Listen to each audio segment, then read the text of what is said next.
All right, we're back. We're just about ready to wrap up, but we're talking about the third major area of the common law, torts or tort liability.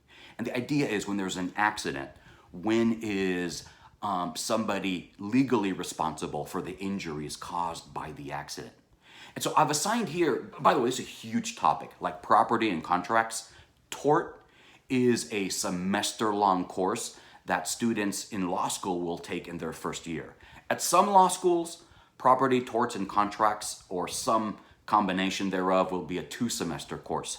And then there will be additional upper-level electives, like let's say in product liability or in digital contracts, et cetera, et cetera.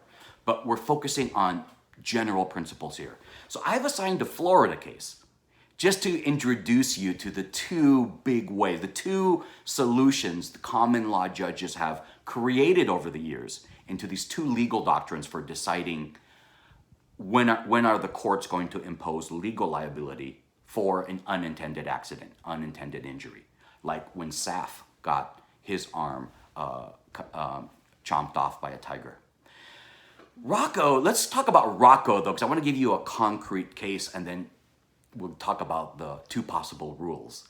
So Rockow v. Hendry is it's a cattle trespass case. So I know it's not involving, sexy tigers or lions or other big cats, but it is involving an animal. And Rockow, it turns out, right, is a crop farmer.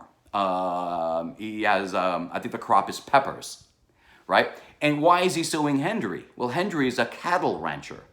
And, if you use your imagination, right, cattle can roam.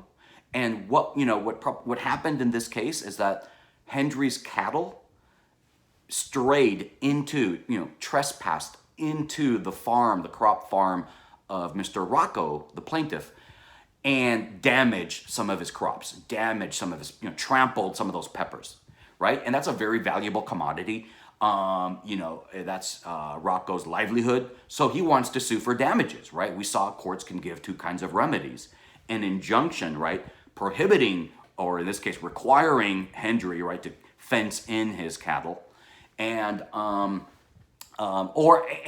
money compensation, damages for the harm done, the damage done to Rockow's crops, in this case, the peppers.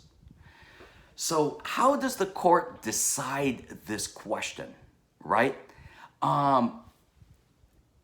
You might be tempted to say, well, of course, the cattle rancher has to be liable. It's his cattle, right? And it's his cattle that caused the damage. I want you to think, is there a problem with that argument? Think about it. Can you refute the argument that, whether you're talking about morally or legally, you think the owner of the cattle should be responsible for any damages caused by his cattle? If you can come up with a good refutation, I will tell you that we will have a beer together at some point in time, or a cigar. Thank you. I'll try to answer that question in the next video.